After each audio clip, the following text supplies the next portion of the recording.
In the rolling hills of the Caucasus, there was once a small town called Gori. Winters arrived slowly there, but they never left in a hurry. They lingered in the narrow streets paved with uneven stones, and in the wooden houses pressed tightly together to keep out the wind. It was in this modest, almost forgotten town that, on a cold evening in late 1878, a baby took his first breath. No one knew that his life would one day cast a shadow across the world. They named him Joseph Stalin, the boy who would later be known to history as Joseph Stalin. But on that first night, he was simply a child. Small, fragile, unaware of the storms he would someday unleash. There was no sign that this infant would become a leader, and even less, that he would walk down one of the most severe paths of power the world had ever seen. His life, then, was just the soft echo of church bells in the distance, the thin dusting of snow clinging to rooftops, and the quiet whisper of his mother, a gentle woman who carried more sadness than she ever spoke aloud. Stalin's father, Vissarion, was a shoemaker. It was a trade that, in a better world, might have supported a small family. But the late 19th century was unforgiving. Famine, disease, and economic instability made survival uncertain. Bit by bit, alcohol became the father's refuge. What began as an escape from hardship grew into a storm that never truly passed. And so the tiny home in Gori was split between two worlds: the unpredictability of a troubled father and the steady, unwavering devotion of his mother, Ketevan. Stalin's early childhood unfolded between these opposing forces. In the long winter nights, when the wind slipped through the cracks in the wooden walls and made the oil lamp tremble, little Ioseb would curl up in his mother's arms. She told him stories of saints, of faith, of people who lived with quiet dignity. She hoped the light of those tales would guide her son away from the darkness she feared would swallow him. And perhaps, in a way, those stories planted seeds inside him. Seeds of destiny, conflict, and a lifelong tension between shadow and illumination. His childhood was not filled with laughter or carefree afternoons. More often, it was shaped by isolation, a quiet kind of loneliness, the kind that children feel but cannot yet explain. He sensed the sadness in his mother, the volatility in his father, and the unfairness of the world outside their door. Yet, it was precisely in this solitude that he learned to observe. Ioseb watched everything: the expressions of the bread seller, the whispered conversations of men in the tavern, the way the sky darkened just before a storm. What began as a child's cautious instinct slowly became an extraordinary ability to read people. He learned that human emotions were like weather, unpredictable, but never without signs. These early lessons, born from a need to survive emotionally, would later evolve into tools of influence, persuasion, and control. There is a detail often forgotten in history. Stalin once loved music. Whenever the church choir sang during Mass, he listened in absolute silence. The harmonies seemed to lift him away from the harshness of his home. There was a softness in his eyes then, a glimpse of a life that might have been different. He once told his mother he wanted to sing like the men in the choir, strong yet full of longing. That dream, like many others, was eventually lost. But it reminds us that even the darkest lives begin with unsuspecting fragments of innocence. Gori was a small town with a harsh worldview. People spoke about life as if it were a constant struggle. The strong survive, the weak disappear, they said. These simple, rugged philosophies seeped into the mind of the young boy like dust settling on a windowsill.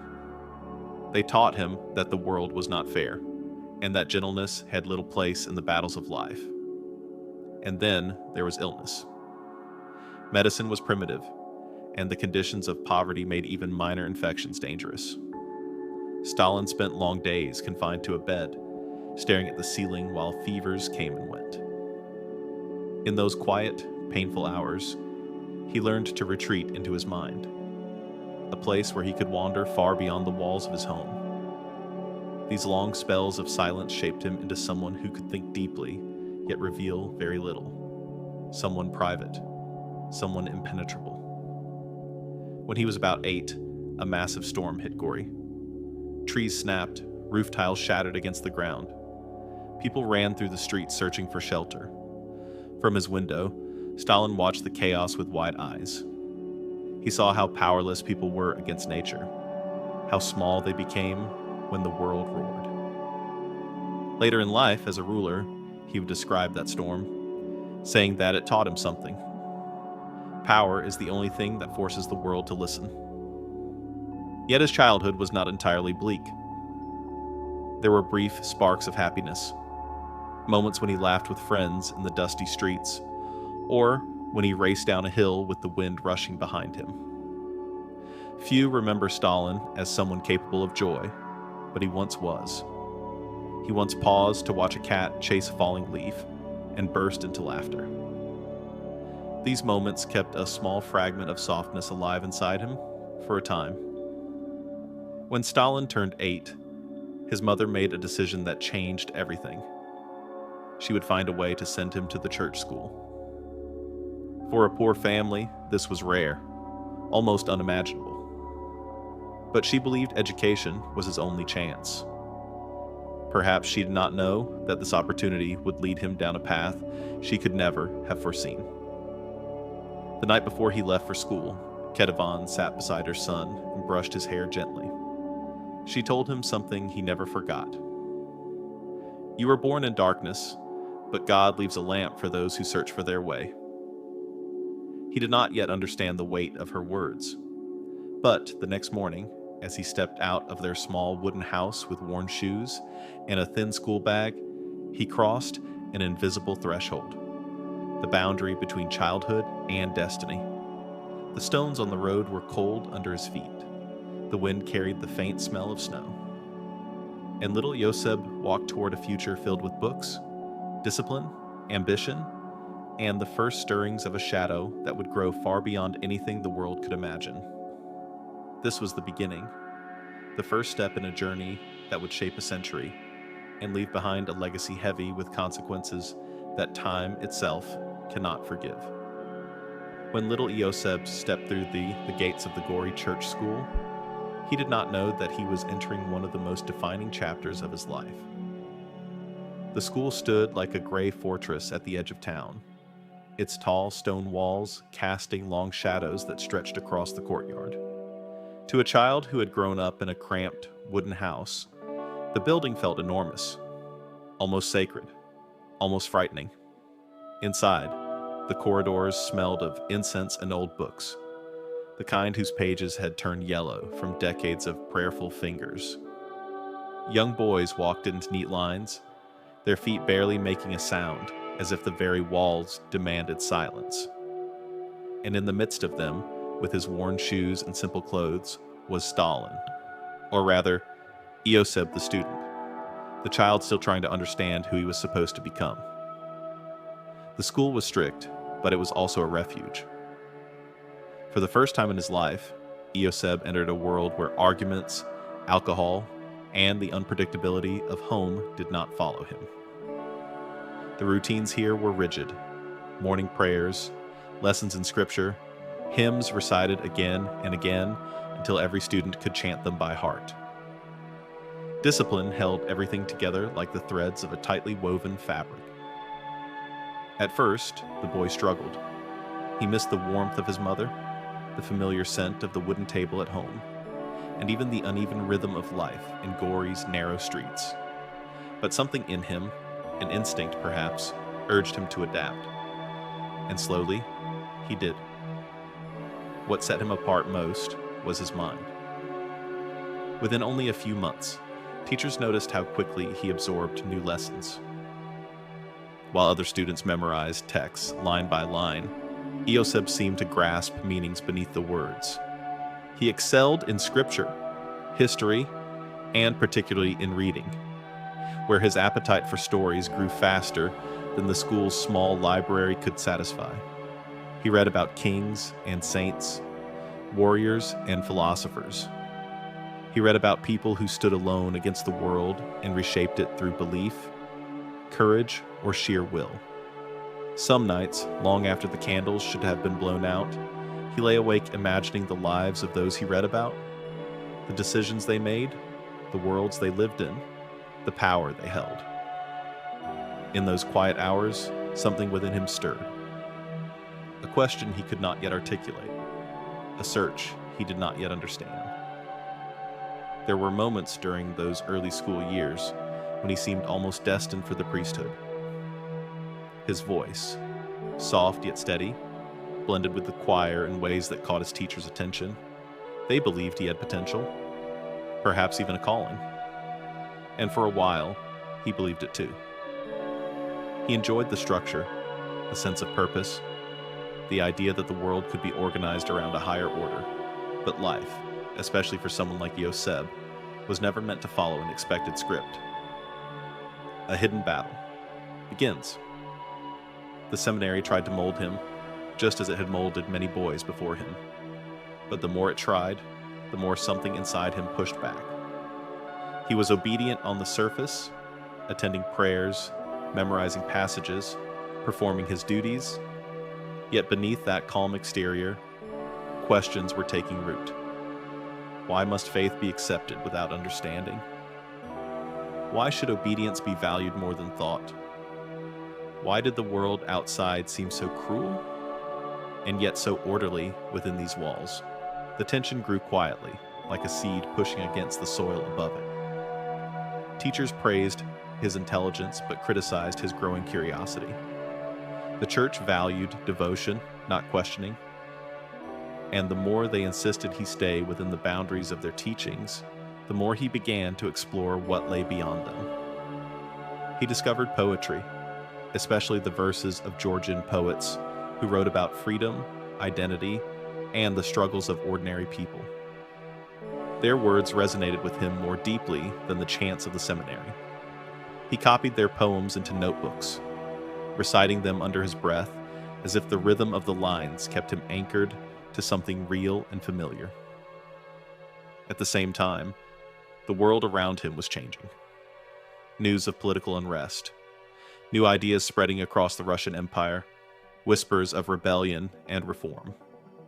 All of it trickled into the seminary like water seeping through cracks in the stone. Students shared books secretly, passing them hand to hand, works about democracy, liberty, and resistance. Ideas forbidden within the walls of religious institutions. Joseph read them with fascination. Each sentence felt like a key, unlocking a part of his mind that had long been waiting to be found. One teacher, noticing the shift in him, warned quietly, "Books can be doors, Joseph, but some doors open toward storms."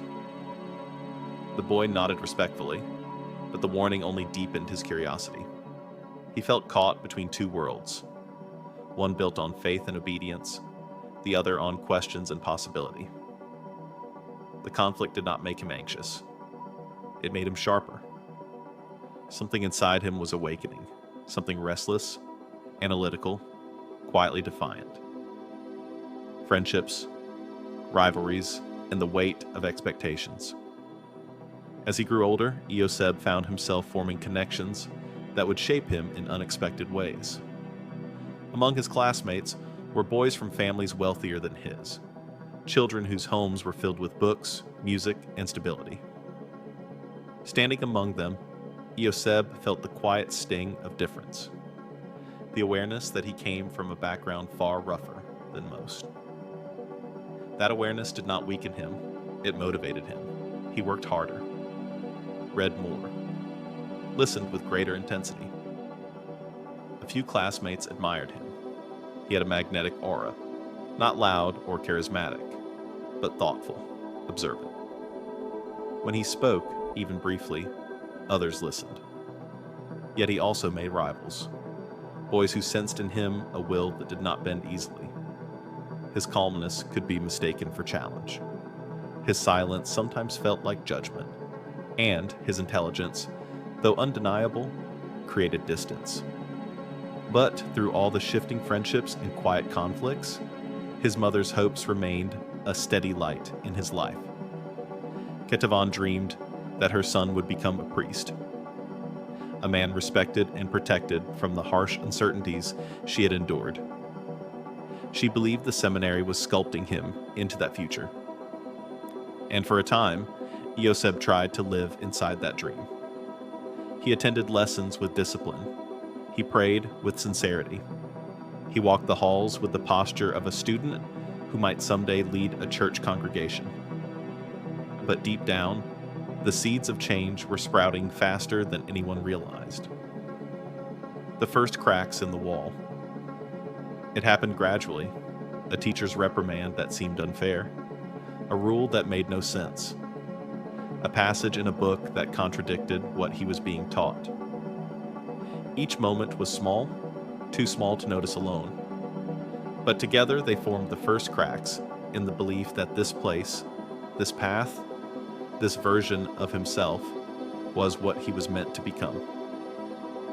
He began to feel confined, as though the walls of the seminary were not guiding him, but containing him. The strict schedules, once comforting, became chains. The prayers, once grounding, began to feel hollow. The idea of becoming a priest, once noble, seemed distant from the world he had started to imagine through the books he read in secret. He wondered quietly, what if my life is meant for more than what these walls allow? It wasn't ambition he felt then, not yet. It was a sense of possibility, a faint whisper that the world outside was larger, more complex, more alive than the narrow lanes of Gori or the corridors of the seminary. And as he wrestled with these thoughts, another shift began to happen. He started to believe that destiny was not given, it was made. This belief did not come to him suddenly. It arrived slowly, like dawn approaching a dark horizon. But once it was there, it changed everything. The Quiete Rebellion. By the time Ioseb reached his teenage years, the seminary viewed him as a student of promise, intelligent, disciplined, capable. But beneath that surface, he was changing. He was becoming someone who questioned authority, someone who sought meaning beyond the lines of Scripture. Teachers noticed. Some tried to guide him back toward obedience. Others grew wary of the intensity behind his calm gaze. One winter night, after evening prayers, he stayed behind in the classroom. The room was dim, lit only by the dying glow of a candle. On the desk before him lay 2 books, a worn Bible assigned by the school, and a forbidden volume of poetry borrowed from a friend. He sat there for a long time, staring at the 2 worlds represented by those books. And in that moment, simple, quiet, unremarkable, a boundary inside him shifted. He opened the poetry book first. That choice, though small, was a step away from the life his mother hoped for, and a step towards the man he would eventually become. The boy who had once listened in awe to church choirs began slipping away from the path of faith, not out of anger and not out of rebellion, but because he felt called by something else, something with movement, with possibility, with ambition, something that made him feel alive in a way the seminary never could, becoming someone the seminary could not shape. As he embraced these new ideas, Ioseb became more reserved, not out of shyness, but because his mind was moving faster than his world could contain. He was no longer just the shoemaker's son, or the promising student, or the quiet boy from Gori. He was becoming someone the seminary could not predict, someone who could not be molded, someone who would someday shape others instead of being shaped himself. But for now, he remained within its stone walls, studying, praying, listening, learning, questioning, while a transformation unfolded invisibly beneath the surface. His teachers saw a disciplined boy. His mother saw a future priest. His classmates saw a thoughtful, curious friend. Only he felt the truth. that he was standing on the edge of a path no one else could see. A path leading not toward a pulpit or a life of service, but toward a future written in turbulence, ambition, and shadow. And though he did not yet have the words for it, he sensed that the seminary was not shaping him, it was awakening him. Awakening a will, a hunger, a destiny that would soon reach far beyond those quiet stone walls. By the time Joseph reached his late teenage years, the quiet rebellion within him had grown into something deeper. A quiet hunger for ideas that stretched beyond the seminary walls. The world outside was changing, and with it, something inside him began changing too. It was no longer simply curiosity. It was conviction forming its first fragile shape. The seminary, with its strict routines and rigid teachings, felt increasingly small. Outside those stone walls, the Russian Empire was trembling with new ideas. People whispered of progress, justice, revolution. The air itself felt charged with possibility, as if history were gathering its breath before a storm. And one day, that storm found its way into Joseph's hands. The book that shifted a world. It began not with a speech or a protest, but with a book. Thin, worn, passed secretly from one student to another. A book filled with ideas that challenged every assumption he had been trained to accept. The pages spoke of inequality, oppression, the struggles of workers and peasants, people much like his own family and neighbors in Gori. The book did not merely describe the world, it demanded it be changed. It spoke of power not as something ordained by God, but as something built, seized, transformed.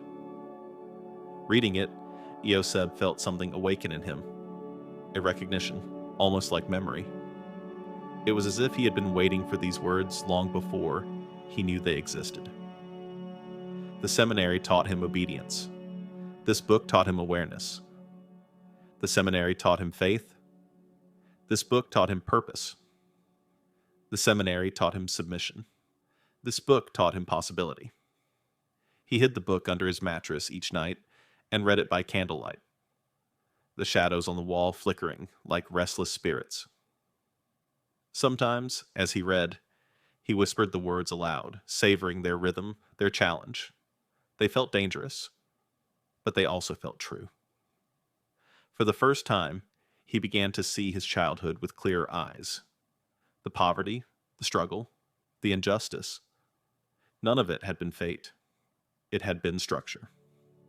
A structure built by those with power and sustained by those without it. That realization, simple yet profound, changed him. A new language for an old pain. Growing up in Gori, he had known hardship, but he had never been able to name it. Now, the ideas in that book gave him language. Class oppression, inequality, reform revolution. These were not just words to him, they were explanations, keys. And behind each key were doors he suddenly wanted open. As the months passed, more books followed, each one smuggled in secret, passed by hands that trembled half from fear and half from excitement. He read poetry, philosophy, political theory. He read about people who had risen from nothing to challenge empires. He read about systems that crumbled not because they were weak, but because people stopped believing in them.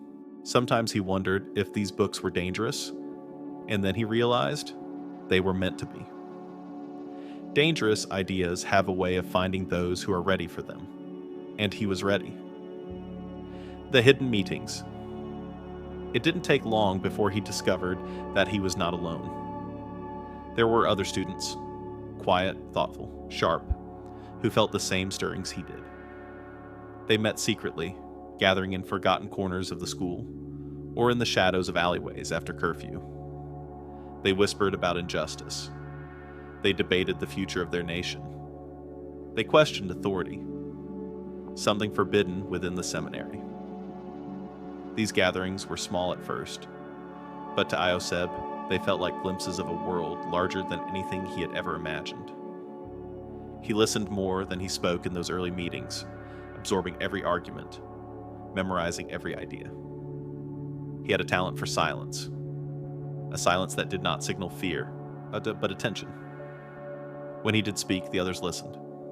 His voice was calm, deliberate, but beneath its softness was a clarity that drew people in.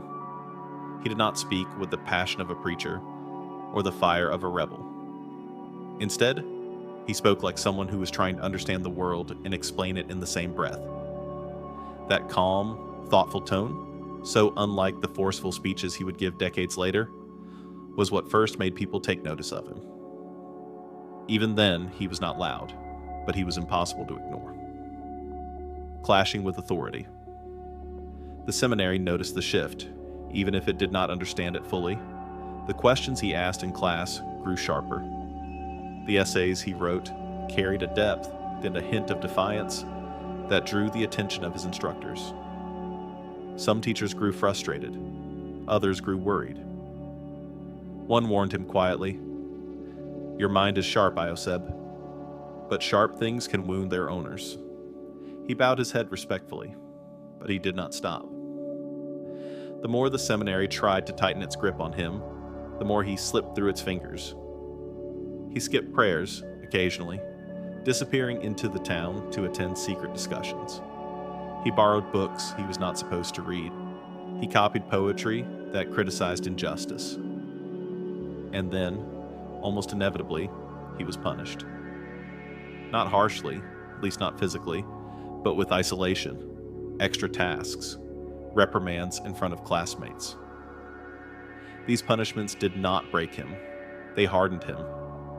They taught him that disobedience came with consequences, but also with clarity.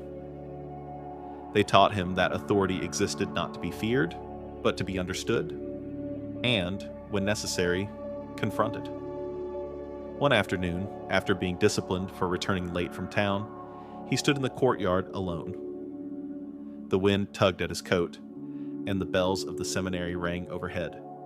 For a moment, he closed his eyes and let the sound wash over him. He realized then that he no longer belonged to this place.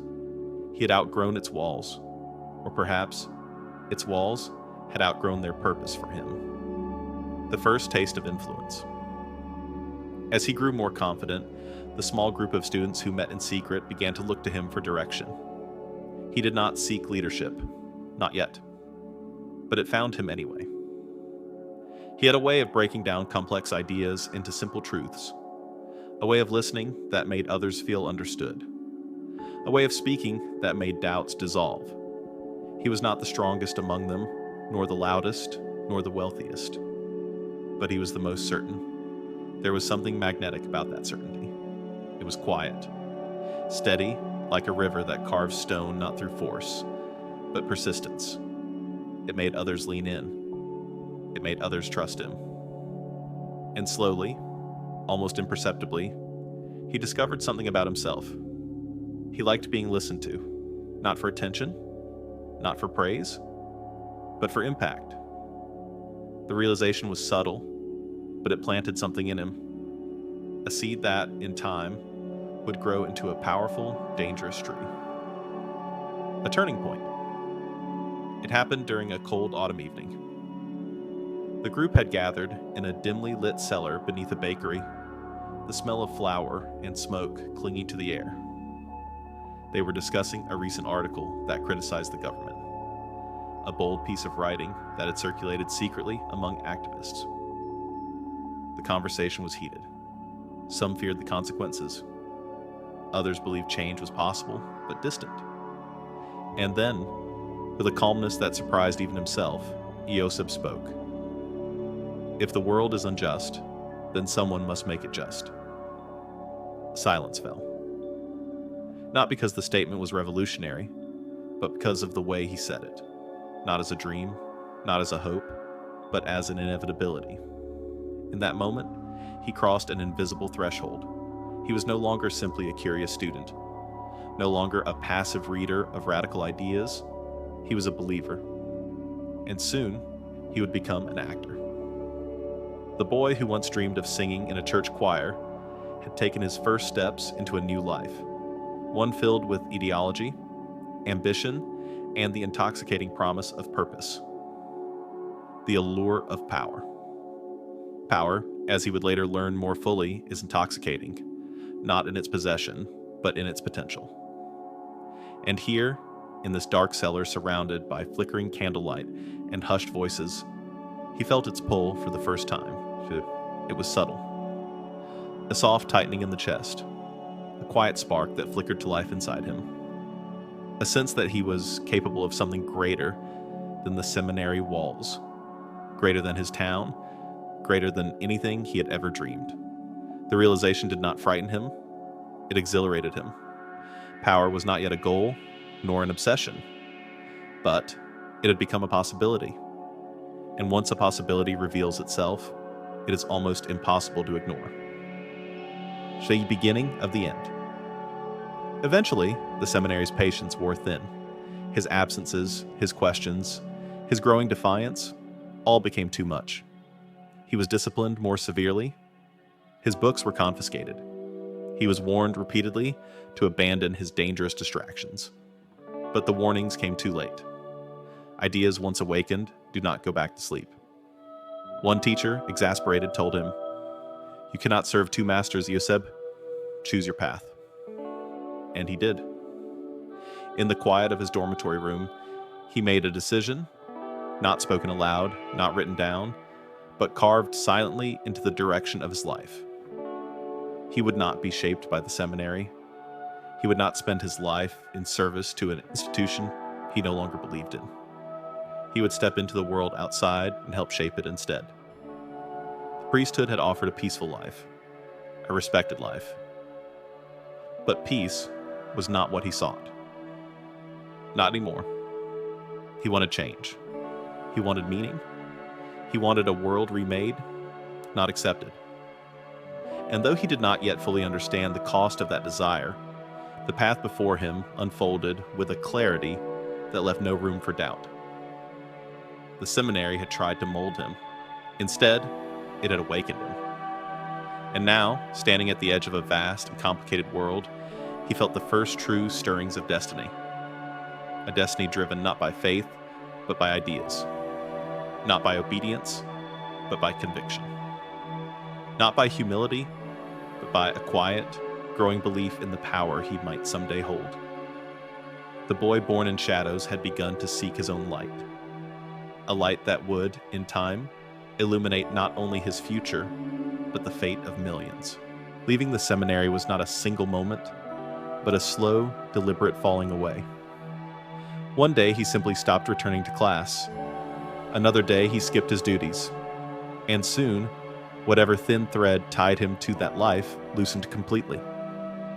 By the time the seminary expelled him, Joseph Dujigashvili had already stepped into a different world.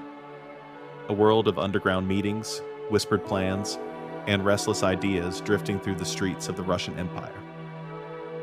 He was still young, barely out of adolescence. But the mirror he held up to himself no longer reflected a boy who might grow into a priest.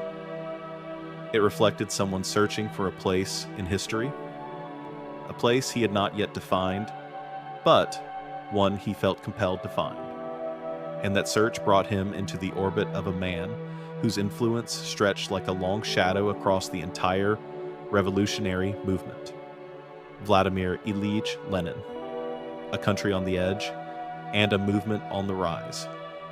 The Russian Empire at the turn of the century was a landscape trembling with contradictions. Grand palaces stood side by side with crowded slums. Lavish wealth brushed against deep, quiet suffering. Change hovered in the air, not loud, not chaotic, but steady, like the low rumble before an earthquake. Amid this tension, small groups of revolutionaries met in secret. They studied, debated, and argued about how to reshape the world. It was a world of ideas more than actions, of visions more than steps. And in that world, young Joseph found the intellectual fire he had been seeking. He spent long nights listening to older revolutionaries talk about economics, political theory, the failures of the old order, and the fragile hopes of the new. Their discussions stretched until dawn. Their passion was intoxicating, and their clarity reminded him of the first time he had read forbidden books in the seminary. Here, he felt something he had rarely known in his youth: belonging. But he also sensed something else, something quieter, deeper, harder to describe. He sensed that change was not only a dream, it could be a plan, and plans required leaders. Encountering Lenin. From afar at first, he did not meet Lenin immediately. At first, Lenin was a distant presence, a name spoken with respect, almost reverence. His essays circulated secretly among revolutionary circles. His voice traveled through printed pages smuggled across borders. His ideas shaped conversations, arguments, in the very direction of the movement. Reading Lenin's writing, Joseph felt the same shock he'd felt years earlier when he encountered his first revolutionary text.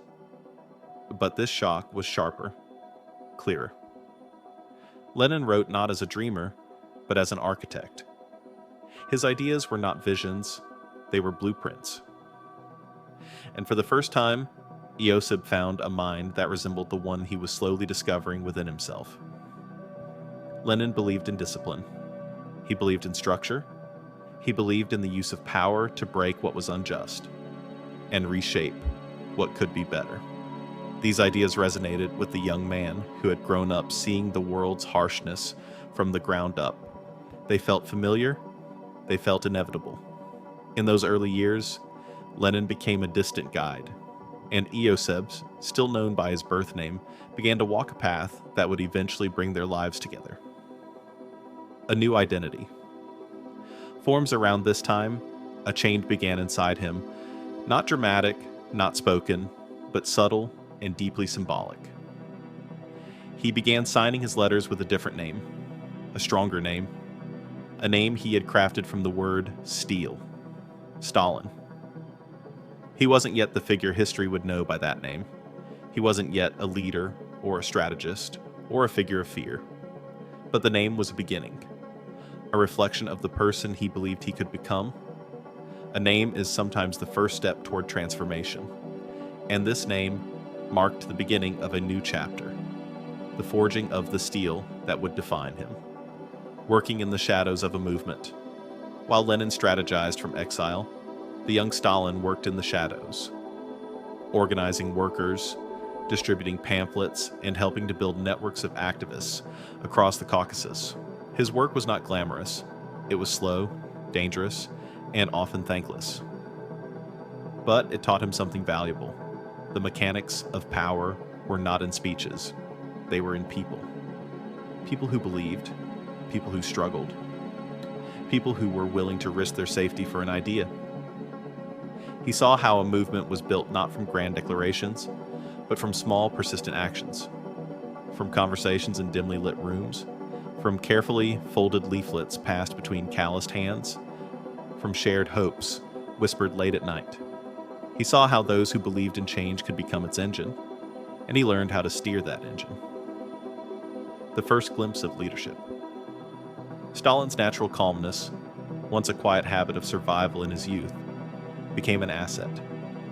He listened deeply. He observed carefully. He understood people not by watching their words, but by watching their reactions. And slowly, others began to follow him. He organized discussions. He navigated conflicts. He brought together people who disagreed and helped them find common ground. Leadership for him was not loud. It was intentional. He did not speak often, but when he did, his voice carried a certain weight, not because of authority, but because of how much thought seemed to precede each sentence. It was during this time that he first wrote short articles for revolutionary papers. His writing was not poetic, but pointed. Not passionate, but precise. His words did not stir hearts so much as they clarified minds. The movement needed many types of people: visionaries, speakers, organizers, and Stalin quietly was becoming an organizer. But he sensed something stirring within him, something that ran deeper than logistics and planning.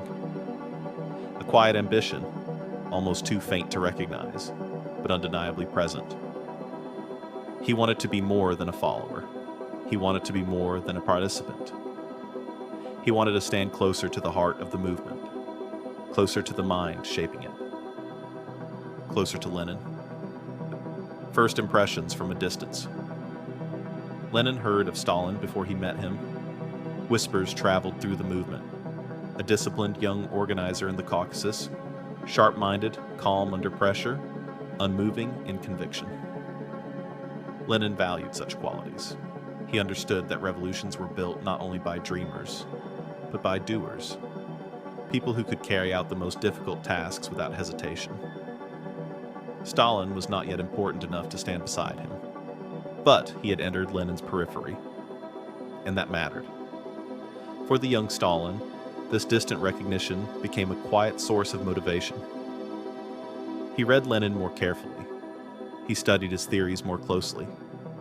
He tried to understand not only what Lenin believed, but how he thought. In those private hours, poring over Lenin's essays by candlelight, Stalin felt something he would rarely admit: admiration. Lenin's mind was sharp like a blade. His logic was clear, uncompromising. His vision was disciplined. To a young man who had once been taught to obey unconditionally, Lenin's intellectual authority felt like a different kind of faith, a faith built on structure rather than scripture. And Stalin, who had once rejected the rigidity of the seminary, now embraced the rigor of revolutionary theory. Attention begins to form, but admiration is rarely pure. Even in those early years, a quiet tension settled within Stalin, a mix of respect and comparison. Lenin was the giant at the center of the movement. Stalin, working from the shadows, remained a small figure standing at the edge of revolutionary history. And yet, he believed deeply, perhaps privately, that he could stand beside such a giant someday. Not immediately, not soon, but someday. That quiet belief was not arrogance. It was a seed, planted by discipline, watered by work, strengthened by hardship. His childhood had taught him to endure. The seminary had taught him to question. The movement was now teaching him to rise. A path toward destiny. By the early 1900s, the revolutionary movement was gaining momentum. Strikes spread, protests erupted. The empire felt unstable. Young Stalin's work took him across regions, organizing, planning, encouraging. He traveled often. He spent nights in safe houses. He memorized routes through narrow streets in unfamiliar cities. He lived with purpose, not comfort. But through all of it, one thing remained clear. He was walking a path that led him toward Lenin. Not physically, not yet, but intellectually, ideologically, and eventually politically. Their meeting was inevitable. Their partnership, complex, difficult, consequential, was already forming in the unseen threads of the movement. And Stalin, still young, still quiet, still learning, felt something shifting in the air around him. A recognition, subtle but real, that he was stepping into a role larger than the one he had been born into. He was no longer the shoemaker's son, no longer the lonely boy from Gori, no longer the student molded by the seminary. He was becoming something else, something crafted in the shadows, shaped by ideas, forged by hardship, and guided by a giant whose footsteps he was beginning to follow. The rise beside Lenin had begun, quietly, slowly, but unmistakably.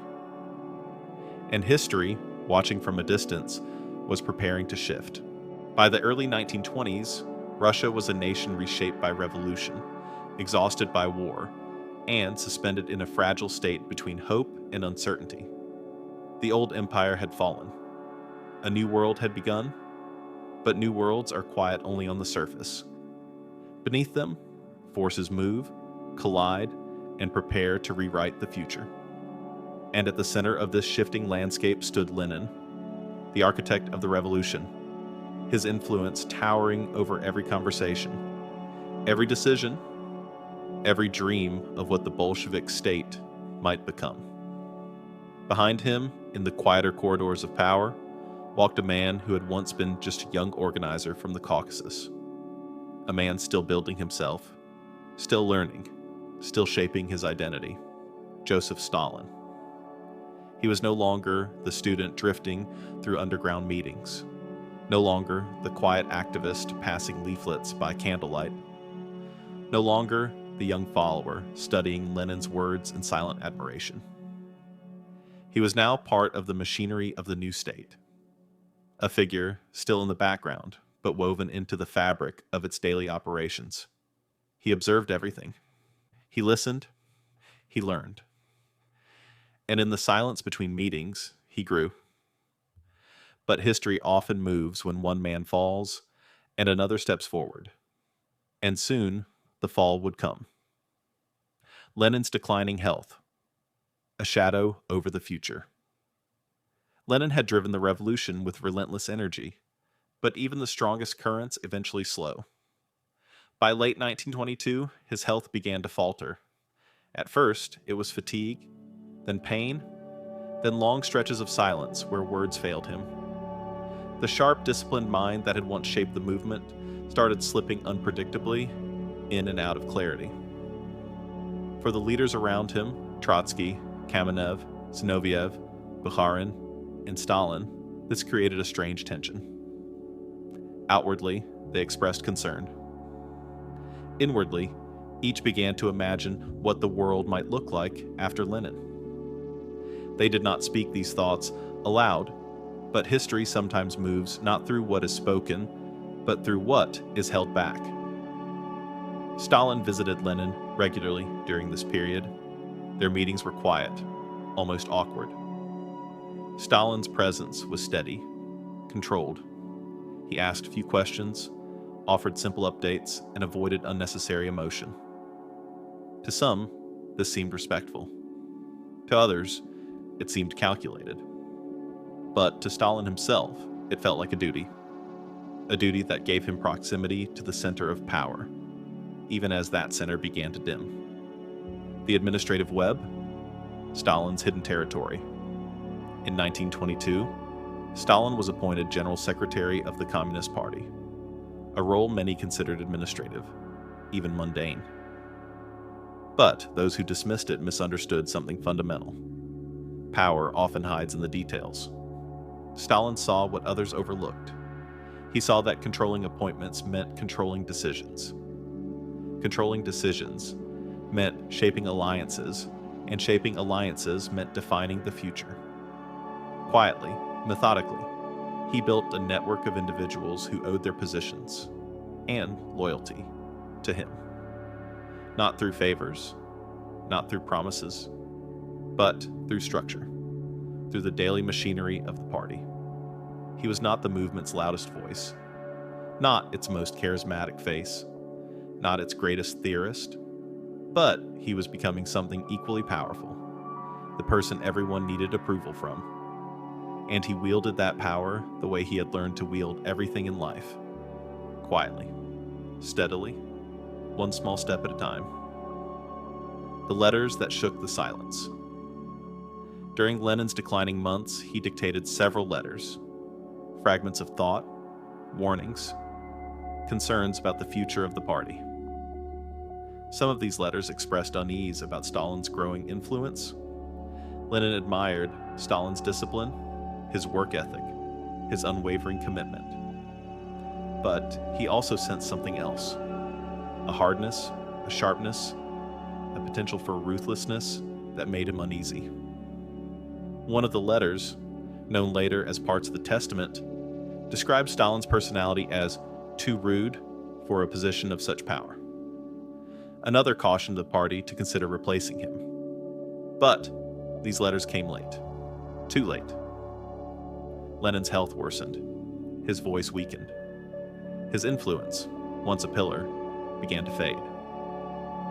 And while the world waited to see whether Lenin would recover, the political landscape slowly shifted into new arrangements, new alliances, new calculations. Among those calculations stood Stalin, quiet, watchful, patient. He did not rush. He did not push. He simply waited, letting the currents of history drift in his direction. A power struggle without words. When Lenin finally passed away in January 1924, the entire nation plunged into mourning. Streets filled with silent crowds. Factories hung banners. Soldiers stood in long, unmoving lines. It was as if time itself had paused in respect. But beneath the solemnity, something else stirred. A question, whispered in corridors, written between lines, carried in glances. Who would lead now? Trotsky was, by many counts, the most famous. Brilliant. Charismatic. A revolutionary hero. The architect of the Red Army. A gifted orator whose speeches stirred crowds like storms. Stalin was none of those things. He was not a hero, not a celebrated thinker, not a commanding speaker. But he understood something the others did not. Movements are shaped by passion, but states are shaped by structure. Passion fades, structure stays, and Stalin was already woven into the structure. The lesson of loyalty. In the months after Lenin's death, Stalin showed a trait that defined this entire period of his life. He treated loyalty not as an emotion, but as a tool. He aligned with those who could amplify his influence. He distanced himself from those who resisted. He presented himself as humble, practical, trustworthy, the quiet servant of the party. But beneath that humility was calculation. Stalin had learned something valuable from childhood, from the seminary, from underground meetings, from the revolution itself. People rarely see what moves slowly. And he moved slowly, quietly, deliberately. So deliberately that many did not notice him rising until he was already standing beside them. He did not challenge Trotsky directly. He did not declare himself a successor. He did not make bold claims. Instead, he positioned himself as the man who simply held things together, the man who understood the importance of stability in a fragile new world. In this, he displayed a truth few recognized. Loyalty, when paired with patience, becomes a form of power. The soft power of presence. During meetings of the Central Committee, Stalin often sat silently, listening with an expression that gave nothing away. Others debated passionately. Trotsky argued with intensity. Zinoviev raised concerns. Bukharin offered hopeful visions. Stalin observed, and in those observations, he learned more about his colleagues than they realized. Who trusted whom? Who feared conflict? Who needed reassurance? Who needed guidance? Who needed someone to stand beside them? He became that person. Not through persuasion, but through consistency. Not through charisma, but through calm presence. In a world of ideologies and heated debates, he became the quiet force that held the ropes while others pulled on them. And slowly, others began turning to him, not for inspiration, but for stability. It was not the kind of leadership that made headlines. It did not appear in newspapers or speeches. But it grew, quietly, steadily, until one day, it was impossible to ignore. When loyalty shifts direction. Over time, alliances began to shift. Some leaders underestimated Stalin's influence. Others overestimated their own. Some believed he could be controlled. Others believed he was merely temporary. But loyalty, once formed, is hard to reverse. And Stalin had built a web of loyalty so subtle, so carefully woven, that many did not realize they were standing on strands he controlled. His supporters were not the loudest voices in the party. They were the administrators, the organizers, the regional secretaries. The people who made the machinery of the state move. These were the people who believed Stalin supported them, and in return, they supported him. Not out of affection, but out of alignment. Not out of admiration, but out of shared direction. Not out of passion, but out of quiet dependence. In this new world, Stalin discovered something extraordinary. Loyalty could be shaped like clay, softened through patience, hardened through circumstance, molded through necessity. And he shaped it with the same precision he once used to read expressions in the streets of Gori. Fakrinian emerging from the shadows. By 1924, Stalin was no longer simply an organizer, no longer a background figure, no longer a small presence beside the giant he once admired from afar. He was beginning to stand on his own, not through confrontation, but through quiet persistence. He did not seek to overshadow Lenin's legacy. Instead, he positioned himself as its guardian. He did not speak loudly, but he spoke steadily. He did not push others aside, but he slowly moved forward as others drifted back.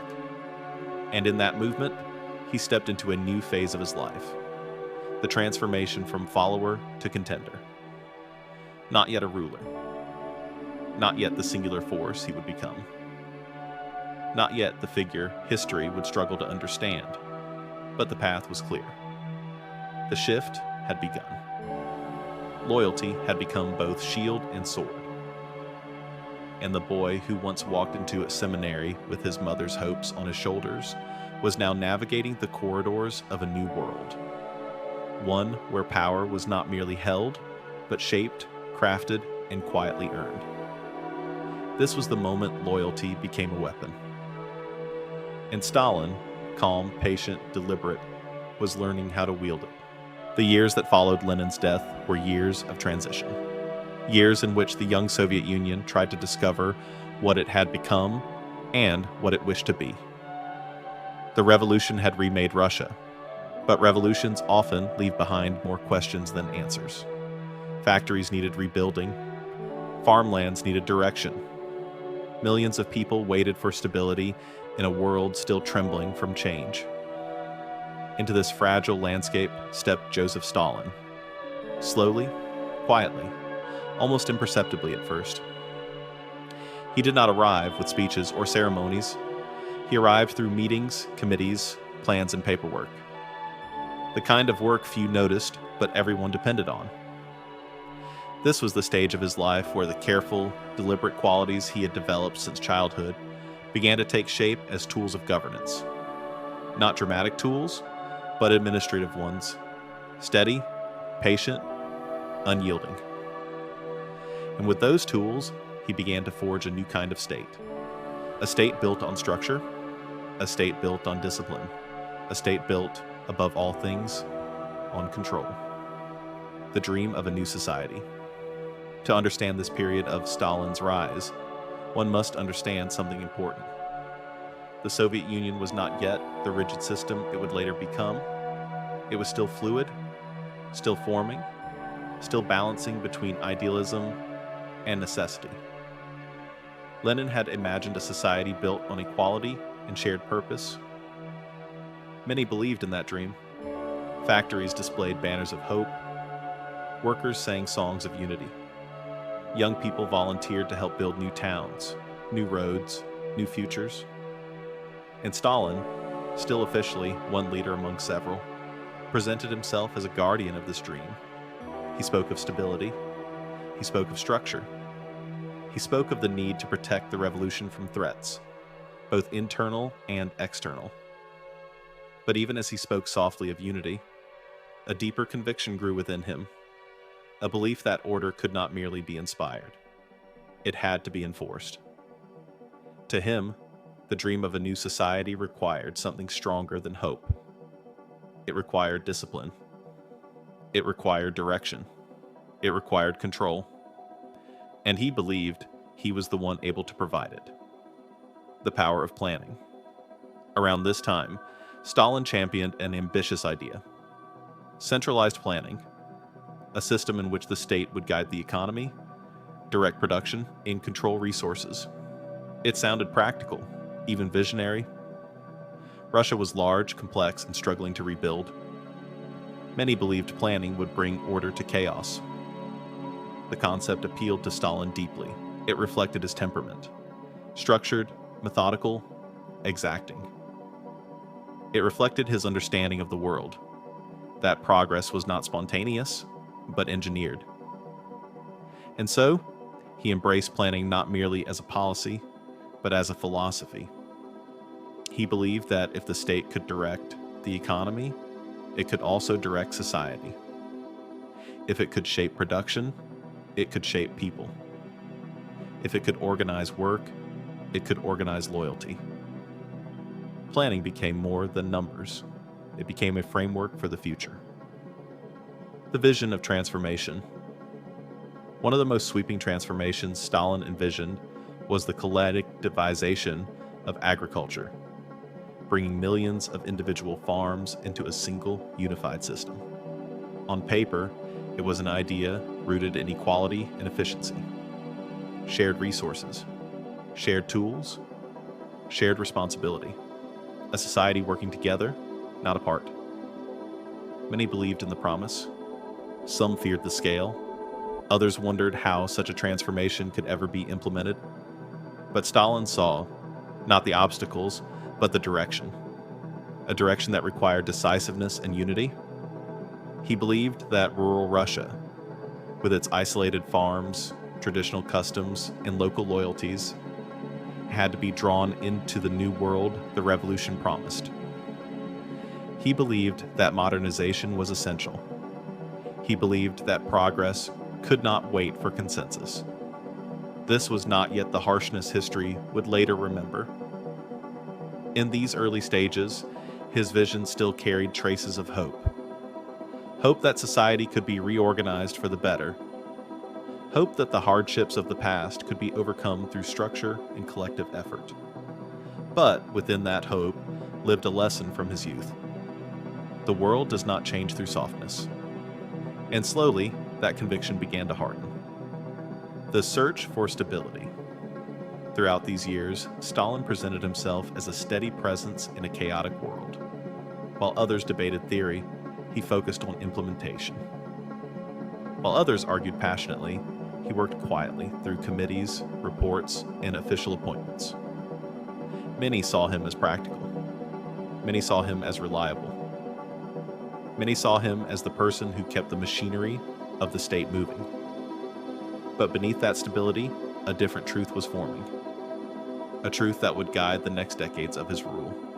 He believed that stability required uniformity. That unity required central power. That progress required unquestioned authority. This belief was not born from malice. It was born from experience. From a childhood marked by unpredictability, from a youth spent in a seminary that prized discipline. From revolutionary years shaped by secrecy, coordination, and survival. In his mind, the Soviet Union needed not inspiration, but order. And order required a firm hand. The expanding walls of control. As the 1920s progressed, Stalin's influence spread through the institutions of the state. Not dramatically, but gradually, like water rising quietly behind a dam. He oversaw appointments. He shaped committees. He placed trusted individuals in key roles. He developed channels of communication that flowed through him. People turned to him not because he demanded attention, but because he became the center of function. He became the person through whom decisions passed, the person who kept the machinery aligned. And slowly, the Soviet Union's administrative structure began to reflect his temperament, disciplined, regular, uncompromising, but also increasingly intolerant of uncertainty. Where there was debate, he sought clarity. Where there was diversity of opinion, he sought uniformity. Where there was conflict, he sought elimination of conflict, not through persuasion, but through structure. This was the beginning of a shift from guiding a movement to managing a state. The human cost seen from afar. In these years, the people of Russia experienced profound change. Factories rose where villages once stood. Railways stretched across vast landscapes. Young workers traveled to new industrial cities filled with hope and ambition. Portraits of revolutionaries decorated classrooms and community centers. There was energy. There was sacrifice. There was belief. But beneath the enthusiasm, a quieter truth simmered. change on this scale carried immense pressure. Not every region adapted quickly. Not every community aligned easily. Not every person understood the direction the state was taking. To many, these transformations felt overwhelming, like being caught in a river whose current was too strong to fight. But, from Stalin's vantage point, these difficulties were not obstacles. They were signs of necessary transition. He believed that discomfort was temporary, that resistance was expected, that sacrifice was inevitable. And because he believed this, he did not waver. His focus remained on the horizon, not the road beneath him. The rising conviction. Leadership changes people, sometimes slowly, sometimes in ways so subtle they can barely be recognized until years later. For Stalin, the experience of shaping the state brought forward a conviction that had long lived quiet inside him, that the world could be engineered, not simply influenced, not merely encouraged, but fundamentally shaped through decisions, structures, and direction. He believed that if he held the levers of the state firmly, and if those levers were connected to every part of society, then the Soviet Union could be guided into a future stronger than anything it had known before. This conviction was powerful. It was focused. It was sincere. But it was also dangerous because it left little space for the unpredictable, the spontaneous, or the dissenting. To him, doubt was inefficiency. Variation was instability.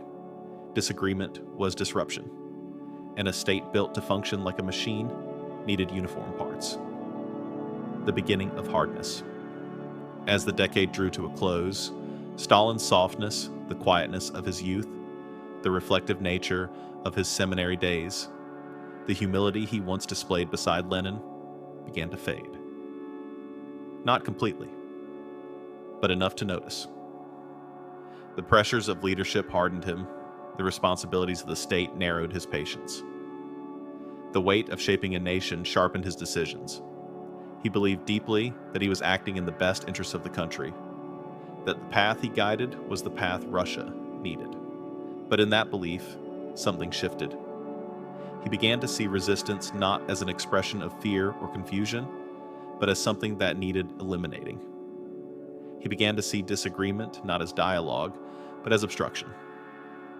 And he began to see control not as a means, but as a necessity. This was not yet the full harshness that history would later associate with his rule. But it was its foundation. Quiet, steady, and unmistakable. A state forged in discipline. By the end of the 1920s, Joseph Stalin stood at the helm of a government that was evolving into something new.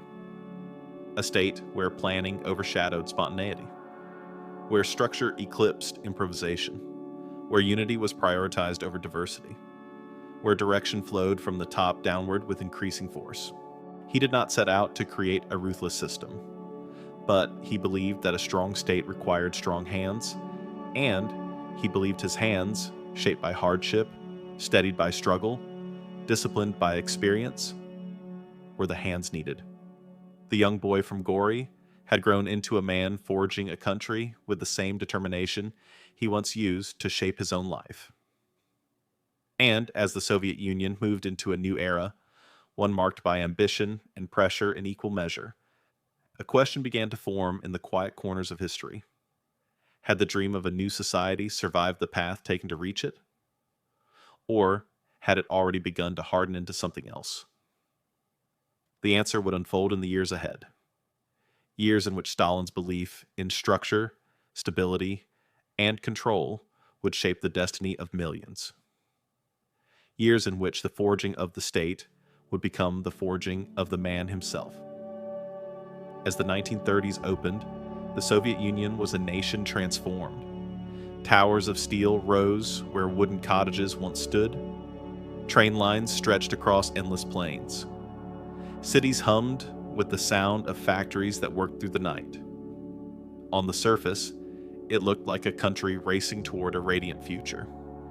But beneath that forward motion lived an unease, a quiet tremor in the minds of people, a tension that grew with each passing year. It whispered in corridors, lingered in meetings, sat heavily in the air of government offices, and at the center of this atmosphere sat Joseph Stalin. He had become the unquestioned leader of the Soviet Union, not through a single dramatic moment, but through 1,000 quiet steps. Steps of patience, steps of discipline, steps taken so gradually that few realized how far he had climbed until he was standing alone on the highest ground. From that height, he could see everything. But from that height, he also felt everything. And what he felt most was a shadow that followed him everywhere. The fear of enemies, both real and imagined. The weight of power changes its holder, especially when it is absolute. It does not do so suddenly. It shifts a person slowly, through long nights of responsibility, through years of expectation, through decisions that leave marks invisible to the eye, but permanent on the mind. For Stalin, power did not simply elevate him, it isolated him. Meetings grew quieter when he entered the room. Colleagues paused before speaking, weighing every word. Officials searched his face for hints of approval or disapproval. Even laughter felt rehearsed. It was not intentional, but it was inevitable. No one speaks casually in the presence of a man who shapes a nation. And little by little, Stalin found himself leaning inward, into his own thoughts, his own calculations, his own interpretations of people's intentions. He had always been observant. But now, observation became vigilance. Vigilance became suspicion, and suspicion became a nearly constant companion. He did not see this shift as paranoia. He saw it as caution, the natural duty of someone protecting a fragile revolution from threats within and without. But caution, when sharpened too much, becomes something else, something harder, something colder. The echoes of insecurity. Those who knew Stalin in his youth often described him as quiet, introspective, watchful. Those traits had served him well, but now they deepened in ways he had not expected. He saw danger in disagreements.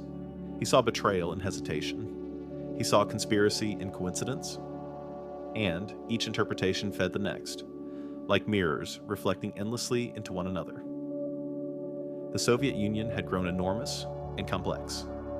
Misunderstandings happened. Mistakes were made. Reports contradicted one another.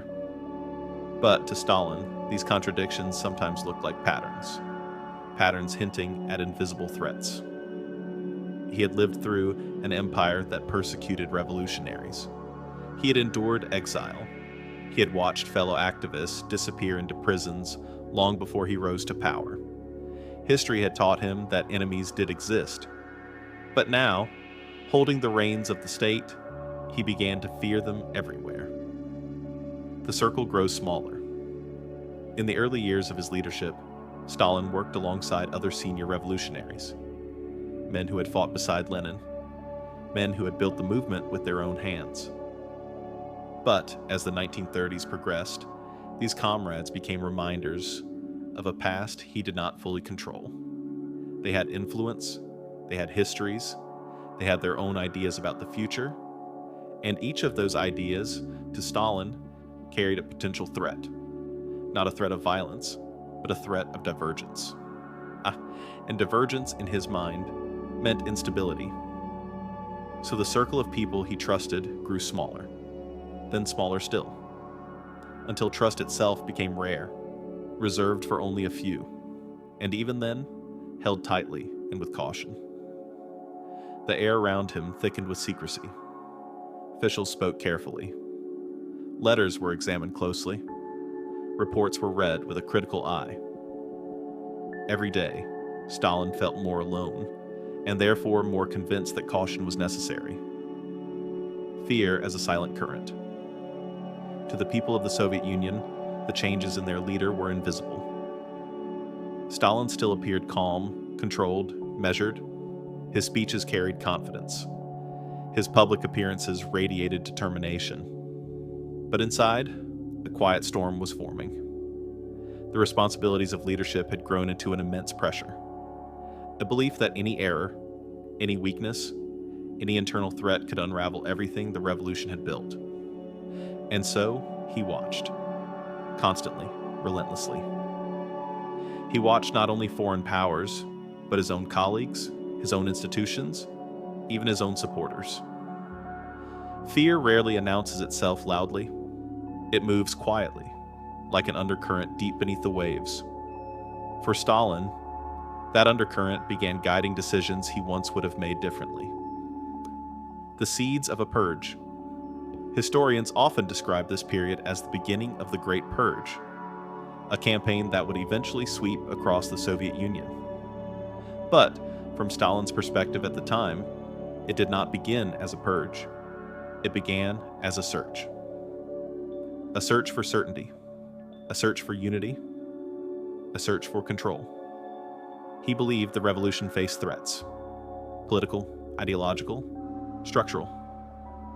He believed sabotage was possible. He believed old loyalties might shift. He believed certain officials might undermine progress. And even if these beliefs were exaggerated or unfounded, they felt real to him. They felt urgent.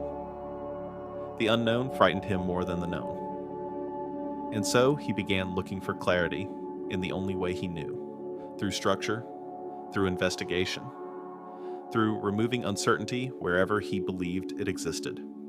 It was the beginning of a pattern. Quiet at first, barely noticeable. But each decision built upon the next. The transformation of trust. For most leaders, trust is the foundation of governance. For Stalin, trust became a calculation. He did not trust easily. He trusted patterns. He trusted loyalty expressed through action, not words. He trusted those who remained predictable, disciplined, aligned. But those who spoke too freely, disagreed too openly, or harbored independent ambition, these individuals made him uneasy. He did not see them as enemies, not yet, but he saw them as potential risks. And risk, to a man who believed the future of the revolution rested on stability, could not be tolerated lightly. Thus, he distanced himself. He reassigned positions. He reorganized institutions. He made decisions that tightened his grip and reduced the space for dissent. Not because he wanted obedience for its own sake, but because he believed unity required it. Yet, in tightening the structure, he tightened something within himself as well: the private silence. Throughout these years, Stalin spent long nights alone in his office, surrounded by stacks of papers, reports, and maps. His desk lamp glowed long after others had gone home. He paced. He thought. He reread the same pages again and again. The silence of the room grew heavier with time. He had risen to the highest position in the country, yet he was more alone than ever. Leadership had brought him power, yes, but it had also built invisible walls around him. Walls made of caution. Walls made of doubt. Walls made of the belief that only he could see the dangers ahead. Some nights, he stood by the window, looking out over Moscow. The lights of the city shimmered in the cold air. Factories in the distance glowed like distant stars. Workers walked home through snow-covered streets. He wondered, sometimes, what a simpler life might have looked like. A life without the weight of a nation on his shoulders. A life where trust was not a rare commodity. But such thoughts were brief, fleeting. They disappeared as soon as duty called. The turning of a mind. The transformation happening inside Stalin during this time is difficult to define with a single word. It was not sudden. It was not dramatic. It was not a shift from kindness to harshness. It was a shift from caution to certainty, from vigilance to suspicion, from leadership to control. He did not think of himself as fearful. He thought of himself as responsible. Responsible for protecting the revolution. Responsible for guiding the nation. Responsible for anticipating dangers before they arrived. And that responsibility, immense and unrelenting, hardened him, not out of malice, not out of cruelty, but out of a conviction, sincere, unwavering, that he alone had the clarity required to safeguard the state. Leadership had stopped being a role. It had become a burden he believed only he could carry. A future shaped by fear. By the mid-1930s, Stalin had fully stepped into the identity that history would long remember. A leader who saw threats in every corner, who trusted few, who believed unity demanded absolute control. Yet beneath that exterior, a quieter truth remained. He was a man shaped by hardship, sharpened by struggle, and surrounded by the shadows of his own doubts. His suspicion did not arise from strength. It arose from vulnerability. His control did not arise from confidence. It arose from fear of what might happen if control slipped. His decisions, though severe, were fueled not by cold ambition alone, but by a belief, deep, heavy, consuming, that only unwavering direction could hold the fragile Soviet state together. In this belief, he became a man who trusted no one. And in trusting no one, he began shaping a future where millions would learn to trust nothing but the structure he built. A future where fear became a quiet companion, not only for him, but for an entire nation. By the early 1940s, Joseph Stalin had ruled long enough that the rhythms of the Soviet state seemed to echo his own internal rhythms, measured, heavy, and unyielding. Factories roared. Railroads stretched across endless plains. The machinery of the country moved with a kind of relentless certainty. Yet, beneath that certainty, a storm approached. One not shaped by reports or committees, but by a world rapidly sliding into conflict. The Soviet Union had rebuilt itself through staggering effort.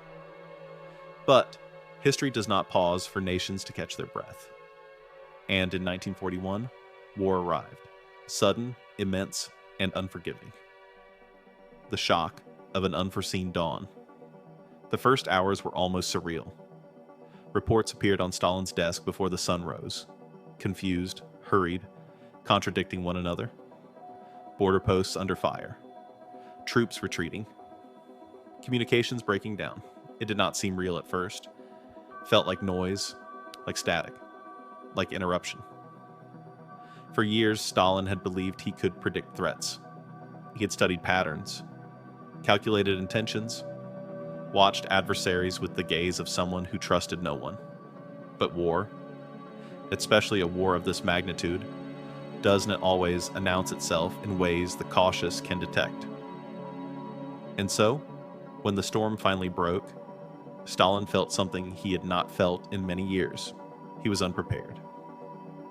It was not weakness that shook him, but the sudden, undeniable truth that even the most controlled mind could not foresee everything. The war became a mirror, showing him, with painful clarity, the limits of caution and the unpredictability of the world he believed he understood. Silence in the Kremlin. In the first days of the invasion, Stalin retreated into himself. He spent long hours in his office, sitting at his desk without speaking, without moving. The world outside erupting into turmoil while he remained still, almost eerily so. He read reports that contradicted one another. He listened to generals who claimed they could regain control. He stared at maps that told a story of loss and confusion. Those around him waited for orders. None came. For nearly 2 days, Stalin did not address the nation. Not because he lacked words, but because he needed to understand the moment. He had spent a lifetime believing in control, and now control was slipping, piece by piece, across a front that stretched farther than the eye could imagine. In that silence, he confronted the deepest truth of leadership. There are moments when a nation looks to one man, and that man must decide not only what to do, but who he is. A voice returns.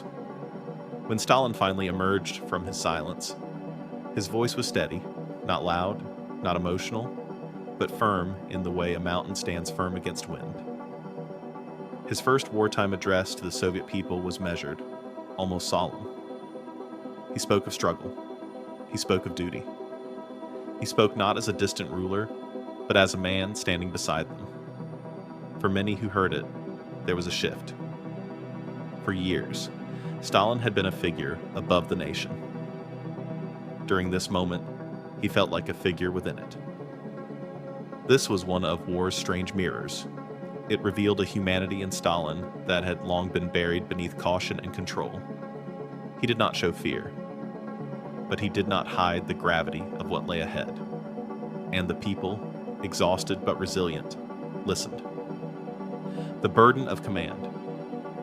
As the war deepened, Stalin moved into a new phase of leadership, one defined not by ideology, but by necessity. He slept little. He worked constantly. He met with generals until dawn, examining maps with a patience that strained those around him. War did not soften him, but it sharpened him. He understood that victory would require unity, sacrifice, and discipline. He understood that mistakes would cost lives.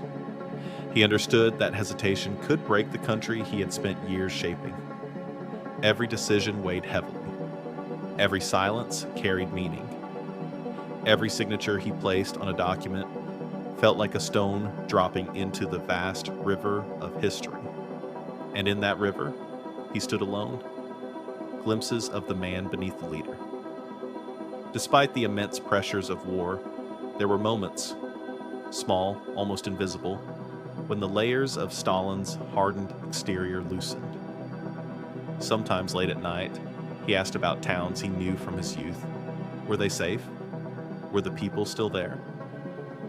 Sometimes he paused at photographs of soldiers, young faces looking directly into the camera, their expressions uncertain but determined. Sometimes he sat quietly at his desk, fingers tapping a rhythm against the wood, lost in thoughts that no one else could access. These were not moments of weakness. They were moments of memory, reminders that the man who led a vast nation had once been a boy in a small Georgian town, listening to church choirs, dreaming of nothing more than a future beyond the narrow streets of Gori. War did not break him, but it revealed the parts of him he had spent years burying. The turning point. A nation's resolve. As months became years, something remarkable happened. The Soviet Union, battered and scarred, did not collapse. It endured. Factories displaced deep into the east continued producing. Workers labored through nights without sleep. Villages rebuilt themselves after destruction. Soldiers fought with a determination born not only from discipline, but from the belief that survival itself was a form of resistance. Stalin watched this with a mix of pride, sorrow, and astonishment. He had always believed in structure, in order, in control. But the resilience of the Soviet people was something different, something he could not have orchestrated, something that came from the human spirit rather than from the machinery of the state. It reminded him of a truth he rarely acknowledged. A leader may command, but a nation truly survives through its people. Victory and its quiet echo. When victory eventually came, it arrived not with fanfare in Stalin's mind, but with exhaustion. Cities lay in ruins, millions were gone, families were scattered. The map of Europe itself had been rewritten. At celebrations, Stalin stood with the expression of a man who understood the cost behind every cheer. He accepted praise with the calmness that had always been his armor. He appeared strong, unwavering, almost monumental. But late at night, alone in his office, he felt the weight of what had been endured. Not in statistics, not in reports, but in the quiet ache that settles after years of carrying a burden few could understand. Victory did not bring him peace. It brought a mirror, one that reflected both the strength and the darkness within him. War had required him to lead with certainty, but it also reminded him of the fragility that underlies every certainty. The post-war quiet. A leader alone with memory. After the celebrations faded, the Soviet Union entered a moment of uneasy calm. People tried to rebuild their lives, cities began to recover brick by brick. Families searched for one another. Fields once devastated by conflict were sown again with trembling hope. And Stalin, now older, heavier, more rigid, retreated deeper into himself. The war had aged him, not in appearance alone, but in spirit. He had carried a nation through fire, and fire leaves marks. He read fewer reports aloud. He held longer pauses in meetings. He trusted even less than before. He spoke more slowly, as if each word required greater effort. War had not softened him, nor had it hardened him further. It had simply exposed him, exposed the man behind the authority, the man behind the iron exterior. And what it exposed was a truth he would never admit. Even leaders who appear strongest carry fears they cannot voice. The war as a mirror. In the end, the war revealed more about Stalin than any political battle that came before it. It showed the power he could wield. It showed the discipline he demanded. It showed the resilience he drew from a nation that had grown to fear him, yet still followed him. But it also showed something deeper, something quieter. That Stalin, for all his control, was a man shaped not only by ideology, but by vulnerability. A man who built walls because he feared what lay beyond them.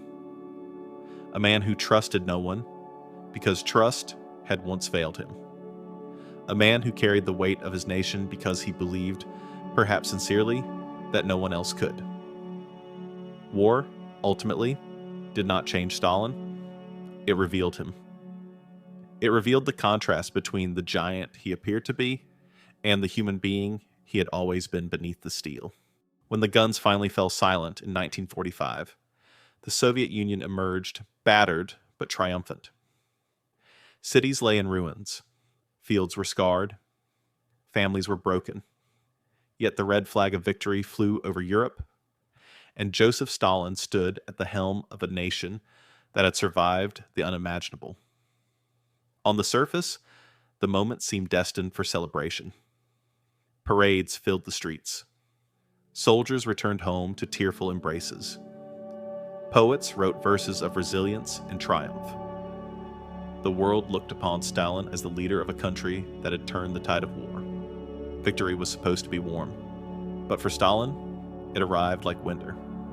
Quiet, heavy, and cold in a way that settled not on the skin, but deep within the heart. A leader alone in triumph. Great victories often bring a shared joy, a collective exhale of relief. But Stalin did not celebrate as others did. He accepted praise with a tight nod. He stood in silence at ceremonies. He returned to his office long before the crowds dispersed. His inner world, shaped by decades of caution, could not easily accept triumph without suspicion. To him, victory did not mean safety. Victory meant a new landscape of unknowns, a future he could not yet predict. And unknowns, for Stalin, were shadows. And shadows were threats. War had been a terrible weight, but it had also given him purpose. A clear enemy, a clear direction, a clear objective. In conflict, he had found clarity. But peace brought complexity. Peace brought questions. Peace brought something he feared more than confrontation: uncertainty. In the quiet days after the war, Stalin found himself surrounded not by celebration, but by silence. A silence in which his own thoughts echoed louder than any applause. The burden of reconstruction. The Soviet Union now faced the enormous task of rebuilding. Stalin studied reports with a careful eye: cities to restore, factories to reconstruct, lives to mend. He held maps marked with destruction. He read letters from communities seeking help, guidance, resources. But often, beneath his calm exterior, he felt overwhelmed by the magnitude of what lay ahead. He had guided a nation through war. Now he had to guide it through its aftermath. An aftermath filled not with enemies, but with wounds. These wounds were not only physical, they were emotional, psychological. spiritual. Entire generations had been shaped by loss. Millions had survived with trauma that no state plan could erase. The land itself felt tired. Some nights, Stalin walked through the halls of the Kremlin long after midnight. Guards saluted as he passed, but he barely noticed them. He felt the weight of expectation pressing upon him like a heavy coat. Leadership is lonely, even in triumph, especially in triumph. The distance between leader and people. As Reconstruction began, something shifted in Stalin's relationship with the nation he led.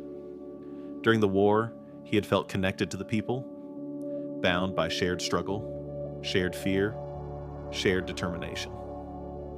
But after victory, that connection began to fade. People rebuilt their homes. They planted crops again. They taught their children to read. They returned to life in small but meaningful ways. And Stalin? He remained in offices, behind closed doors, surrounded by advisors who often told him only what they thought he wanted to hear. Victory had built a pedestal beneath him, and from that pedestal, everyday humanity looked distant, almost unreachable. He knew the country loved him. He also knew the country feared him.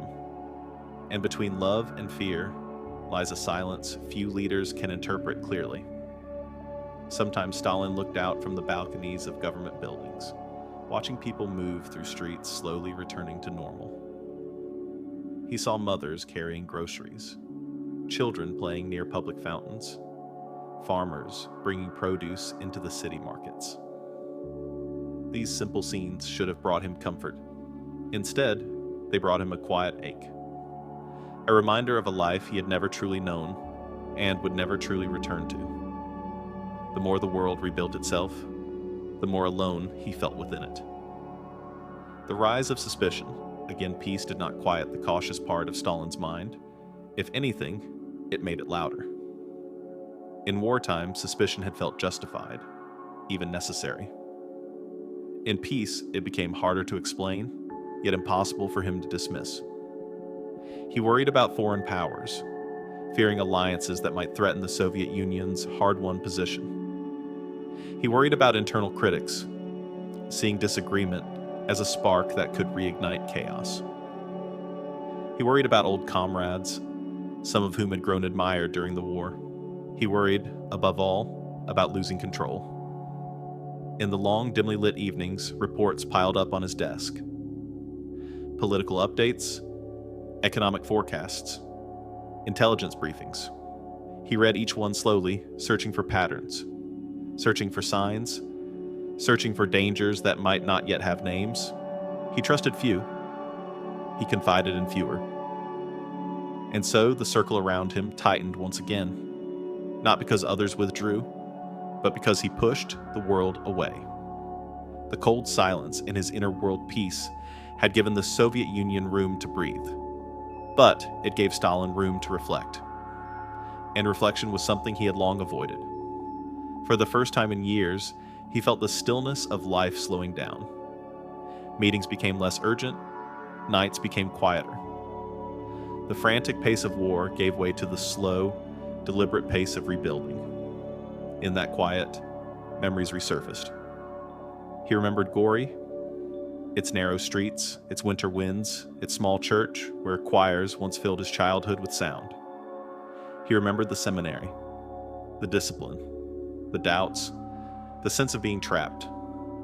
He remembered the early years beside Lenin, the ambition, the admiration, the tension. He remembered the revolution, its hopes, its hardships, its sacrifices. But memory, for Stalin, was not comfort.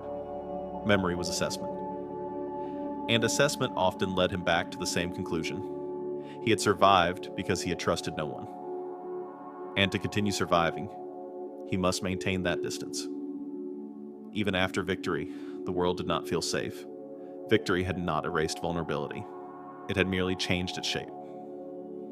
A nation looks forward. A leader looks inward. Across the country, life began to move again. Factories reopened. Schools welcomed students. Art, music, and literature slowly returned to public existence. The spirit of a wounded nation began to mend itself. But Stalin remained fixed in a kind of emotional winter, a season that had settled in his mind and showed no sign of thawing. He was celebrated, yes. Respected, yes. Feared, yes. But understood? Perhaps not even by himself. Some evenings, he sat at the long dining table in his residence, a place meant for large gatherings, yet often filled with only a few trusted companions. They talked, they laughed mildly. But the atmosphere was thick, as if everyone could feel the invisible line separating him from the rest. Stalin did not cross that line, and no one dared to cross it toward him. The distance was not physical. It was emotional, psychological, a separation built over years of control, caution, and responsibility. The quiet realization. In these post-war years, Stalin came to a realization he never voiced, but deeply felt. Victory does not end fear. It changes its direction. During the war, he feared the enemy beyond the borders. Now, he feared the fragility within them. During the war, he feared military collapse. Now, he feared ideological fracture. During the war, he feared defeat. Now, he feared losing grip. His mind, shaped by decades of struggle, could not rest. Even triumph felt temporary. Even peace felt conditional. The cold silence inside him, the silence that had formed during childhood, that had deepened in the seminary, that had sharpened through revolution and hardened in war. That silence had grown into something permanent. It was not emptiness, it was vigilance. The cold silence of victory. And so Stalin entered the late 1940s not as a victorious hero basking in glory, but as a leader standing at the edge of a vast, quiet plain. A plain shaped by both triumph and loneliness. He had carried his nation through catastrophe. He had rebuilt it through determination. He had held it together through control. But the closer he stood to victory, the further he drifted from any sense of peace. The people celebrated the end of war. Stalin felt the beginning of a new vigilance. The world saw a man elevated by triumph. Stalin felt the cold air of isolation settling around him. Victory had come, but in its quiet aftermath, it revealed the truth. When power becomes one's only companion, even triumph feels like winter. And as the Soviet Union stepped into its post-war era, Stalin stepped further into the silence within himself. A silence that would shape the final arc of his life and leave an indelible imprint on the nation he ruled. By the late 1940s and early 1950s, the Soviet Union had settled into an uneasy rhythm. The war was over. Factories hummed again. Children ran through courtyards rebuilt from rubble. Villages once reduced to ashes sprouted new life, like small green shoots after a long winter. On the surface, the nation appeared strong, even confident. Its borders stretched wide across continents. Its voice carried weight in global politics. Its achievements in science and industry grew each year, but beneath that surface lived something else, something quieter, something unspoken, a climate of fear.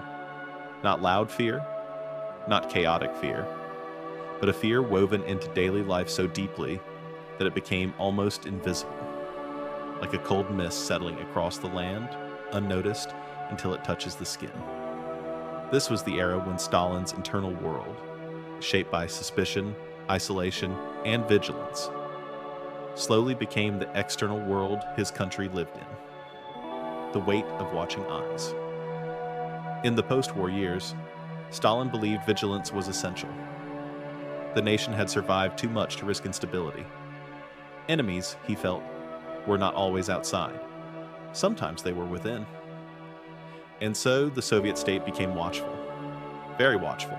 Organizations were strengthened, reports were filed, public behavior was monitored quietly, subtly, and thoroughly. People learned to speak carefully, to think before asking questions, to choose silence over curiosity, to interpret glances, pauses, and gestures with a sensitivity born from caution. No one told them to do this. It simply became part of life, a natural response to a system that valued unity so intensely that even small deviations felt dangerous. And though Stalin did not see this culture unfold in every detail, he sensed its necessity. He believed it kept the country strong. He believed it prevented chaos. He believed it protected the revolution from erosion. To him, vigilance was stability. But to the people, vigilance often felt like being watched by shadows. The face of prosperity, the heart of anxiety. Stalin toured factories that boasted record production. He read reports of scientific breakthroughs. He listened as advisors described progress in education, industry, agriculture. On paper, the Soviet Union was rising. But progress can be a strange companion to fear. Teachers instructed their students with passion, yet avoided certain topics. Writers filled pages with creativity, yet trimmed sentences that might sound wrong. Scientists worked freely in their research, yet carried unspoken boundaries they did not cross. It was a world filled with motion, but the motion was careful. Measured, uncertain. People did not know where the lines were drawn. Only that lines existed, so they stayed far away from anything that resembled a boundary. This was not the society Lenin had once imagined, nor was it the society Stalin had envisioned in his early years. It was something different. A society shaped by the beliefs of a leader who trusted structure over spontaneity and caution over conversation. Stalin and the distance between leader and nation. For Stalin, these years were paradoxical. He had never been more powerful, never been more respected, never been more feared. Yet, he had also never been more isolated. Meetings were orderly, but subdued. Officials spoke clearly, but carefully. Visitors smiled politely, but with the stiffness of individuals aware they were addressing a giant. Even celebrations, anniversaries, parades, state dinners felt muted around him, as if joy itself became cautious in his presence. And Stalin, though surrounded by people, felt the distance grow with each passing year. He received countless reports daily, but very few truths. He heard many praises, but few honest concerns. He was offered loyalty, but rarely sincerity. He had once built a life on the belief that trust was dangerous. Now, he lived inside the consequences of that belief, and in the quiet of his evenings, once the offices emptied and the corridors fell still, he sometimes felt the coldness of a world that reflected his own inner walls. The nation mirrors the man. Fear is a strange force. It does not always announce itself. It grows quietly, through routines, through glances, through the instinct to remain cautious, even when danger is not visible. Over time, the Soviet Union began to resemble the very traits Stalin had carried within himself for decades. Caution in place of openness, uniformity in place of diversity, silence in place of discussion, control in place of trust. It happened gradually, like winter creeping over a landscape, a frost here, a chill there, until suddenly everything looked covered in the same pale stillness. To the world, the Soviet Union appeared strong and united, but unity achieved through fear feels different than unity achieved through belief. Belief warms, fear cools. And by the late 1940s, the country felt cold. Not cruel, not violent in daily life. Just cold. A country where people lived in parallel with their leaders' anxieties, absorbing his caution into their own behavior, carrying his fears into their own routines. Stalin did not order the creation of a fearful society, but his mindset shaped the system, and the system shaped the lives of millions. The small moments of human life. Even in a nation shaped by caution, life continued in small, tender ways. Parents told stories to their children at bedtime. Teenagers whispered secrets between apartment staircases. Artists sketched quiet scenes of nature. Farmers shared simple meals after long days of work. Neighbors helped one another silently, discreetly, kindly. Fear may have set boundaries, but it could not extinguish humanity. Stalin, in his solitude, did not always see these moments, but sometimes he sensed them, in letters from citizens, in photographs sent to his office, in reports describing community efforts to rebuild schools or libraries. These small acts of kindness were not recorded as political achievements, but they were the quiet heartbeat of the nation, a heartbeat that continued despite the heavy structure surrounding it. The leader and his reflection. As Stalin grew older, he became more aware of the world he had shaped. Not directly, no one told him, and he never asked. But in the silent atmosphere of meetings, in the reserved tone of conversations, in the guarded expressions of those around him, he felt something subtle and undeniable. He had become a symbol not only of authority, but of fear. He did not celebrate this. He did not enjoy it. But in his mind, it was the price of stability. To him, a strong state required discipline, and discipline required control, and control required vigilance. He believed history would understand his intentions, even if the present could not. Yet deep inside, perhaps unspoken even to himself, he felt the distance this created. A distance like a vast, cold plain between him and the lives of ordinary people. A plain no bridge could cross. The quiet turning of an era. By 1950, the Soviet Union had become a country moving in two parallel directions. Outwardly, it advanced, building cities, expanding education, investing in science and technology, becoming a global power. Inwardly, it tightened. Whispered conversations, careful silences, measured words, watchful eyes. And Stalin, standing at the center of it all, watched both currents unfold. One full of progress, the other full of control. He believed both were necessary. He believed both were connected. He believed the future depended on both. But the cost of that belief, the emotional, psychological cost, was something he carried alone. Few leaders have stood so high, but few leaders have stood so cold. A country built on fear. And so, by the dawn of the 1950s, the Soviet Union had become a place where fear lived quietly beneath progress, where caution shaped behavior, where silence felt safer than words. Not because people were weak, but because a structure built on vigilance tends to produce vigilant hearts. Fear did not dominate every moment. It did not erase humanity or hope. But it lived softly, steadily, like a winter wind that never quite stops blowing.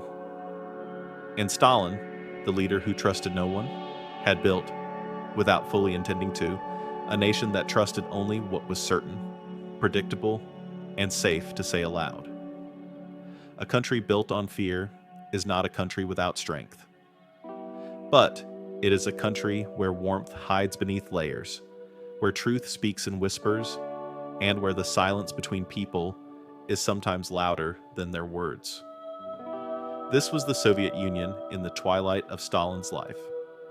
An empire shaped by steel, by caution, by ambition, and by the quiet shadows of a man who long ago learned that safety came not from trust, but from control. By the early 1950s, Joseph Stalin was no longer the energetic revolutionary, nor the unshakable wartime commander, nor even the tireless administrator who had once sat through endless meetings with a mind sharp as steel. He was older now. His hair had thinned to gray. His steps had grown slower, heavier, deliberate in a way that spoke not of caution, but of age. Yet the aura around him remained unchanged. The aura of power, of vigilance, of distance. He was still the leader of a vast nation, but more than ever, he was a man alone. A leader, Surrounded, yet isolated. In his final years, Stalin spent most of his time at his dachas, secluded country residences surrounded by quiet fields, forests, and long winding roads. The air there was crisp, the nights dark and silent, the mornings veiled in mist. He was always surrounded by guards, advisors, doctors, assistants. Yet the presence of these people did not create closeness. It created distance. Whenever he entered a room, conversation paused. Whenever he spoke, others listened too carefully. Whenever he gave an order, it was obeyed before he finished his sentence. Power had become a barrier, not a bridge. He sat at dinners with high-ranking officials who laughed at his jokes before he smiled, who complimented his ideas before he voiced them fully, who watched him with eyes trained to interpret every small gesture. In these gatherings, Stalin often felt an invisible divide, a divide he had built over decades, yet now struggled to cross. It is one of history's ironies that the man feared by millions felt more alone than many who feared him. The weight of silence. Silence had always been part of Stalin's life. As a child, he used silence to observe. As a student, he used silence to question. As a revolutionary, he used silence to listen. As a leader, he used silence to command.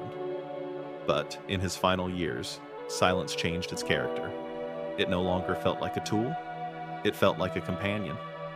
He spent long evenings pacing his study, the floor creaking beneath his steps, the lamp casting soft golden light over old maps and piles of reports. Sometimes he stopped to look out the window at the dark forest outside. The wind rustled through the trees. The branches swayed like shadows in motion. And Stalin watched, reflective, distant, quiet. In earlier years, such silence had sharpened him. Now it hollowed him slightly, like wind-shaping stone. He reread old documents, the ones Lenin had written, the ones from the early days of the revolution, the letters from comrades long gone. He traced the signatures of men he once knew closely, men he had stood beside, argued with, admired, and, in some cases, grown wary of. Their names stirred memories, not all of them pleasant, but all of them real. And in these memories, Stalin confronted the truth of his own life, that the path he had walked, built, defended, and controlled had led him to a place no one else could share. The growing burden of suspicion age did not soften Stalin's mind. If anything, it made his suspicions grow sharper. He questioned the loyalty of his doctors. He doubted the intentions of his closest advisors. He analyzed the expressions of those who brought him tea, cigarettes, or reports. He read intelligence briefings late into the night, often rereading the same pages as if the words might reveal hidden meanings on the second, third, or fourth pass. To an outsider, these habits might have seemed paranoid. To Stalin, they felt necessary, the continuation of a lifelong belief that danger emerged when vigilance faded. In truth, his world had become a reflection of his own inner landscape, a landscape where trust was fragile and certainty could crumble at any moment. Suspicion, which had once been a tool for navigating political complexity, became a lens through which he viewed everything, even the ticking of a clock, the delay of a messenger, the whisper between two assistants. Yet beneath this vigilance lay something he rarely recognized: fear, not of enemies, but of uncertainty, of losing control, of time slipping beyond his grasp. The diminishing circle. As the years passed, Stalin's circle of trusted individuals shrank. Some advisors died, others fell out of favor. Still others withdrew quietly, sensing the unpredictability that had begun to color his final years. Meetings grew smaller, conversations grew shorter, decisions grew more solitary. The country still operated with immense machinery: ministries, committees, factories, farms. But the personal world of its leader contracted steadily, like a room with walls slowly drawing inward. Sometimes he invited a few officials to join him for supper at the dacha. The meals were simple: Georgian wine, bread, soups, grilled meats, fruits from the countryside. But the atmosphere was heavy. Laughter felt forced. Compliments sounded cautious. Even the clinking of glasses echoed strangely, as if it carried more weight than sound. And Stalin, watching the faces around him, often wondered, were these people truly close to him? Or were they standing near him only because of the position he held? It is difficult for a man who once trusted no one to suddenly trust the sincerity of companionship. Moments of humanity. Yet in these final years, there were soft glimpses of the man beneath the leader.